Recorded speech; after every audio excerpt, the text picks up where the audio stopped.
و یک چیزی دیگر هم فعلا به ما از رامید کنی پکروتی رامید رسیدگی است. اگر امکان باشد همون هم بمانیم تا اینکه بچه‌ها ببینن بفهمن که ما در تاجیکستان زندگانی داریم یا در خطای زندگانی داریم. ببینید این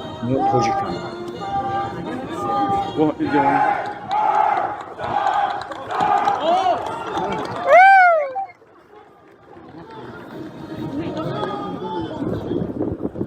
انا برقاد جيمز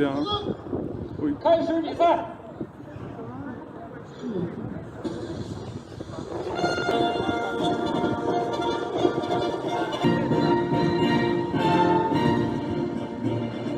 第9号广播体操现在开始，原地踏步走，1、2、3、4、5、6、7、8、2、2、3、میده تاجیکو خطای جاب دستش اینی خطای در کنفرم کردگی تاجیکو هم یا 1、2、3、4、5。خوب دیگه اینو تاجیکایی بودن که در تاجیکستان خودمون خطای آمادگی در تاجیکستان کارمندای کن به چگونه کارها مشغولن. خوب این دیده است که یعنی که چی گپ و چی خبر است. سید جعفر عثمانزاده به شورا یک گپ گفت قریب نبود که سینزیپین بیاید در درون تاجیکستان یعنی که دارش بکشه که برای چی گشتی گفتی که ما اختیار قرض داریم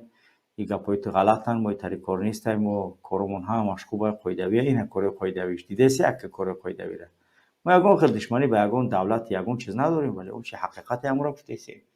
یعنی ما یگان گپی نگفتیم که اون بیرون از چارچوبه باشد یگان گپی غلط نزدیم این تاجیکو این دیگه یعنی که میگفته باشه که خطوش دیگه میگفته باشه که رامید یکی از ولایت‌های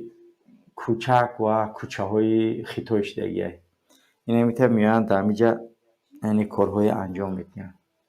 زده بود جای کنی همی پاکرود در جای همونجا خب معلوماتی که رسیدگی همین خیلی کنی پاکرود این همیه وضعیت مردم و ملت تاجیک در داخل تاجیکستان ولی وقتی که یک سیاستمدار تاجیک یک گپ میزنه با اون در حال تمامی یعنی که شبکه ها خوب سفارت و دولتی با همه دوست معلوم است یعنی شکایت میکنه و تا اینکه یگون گپ نزنه یکی که کار بزیب میشود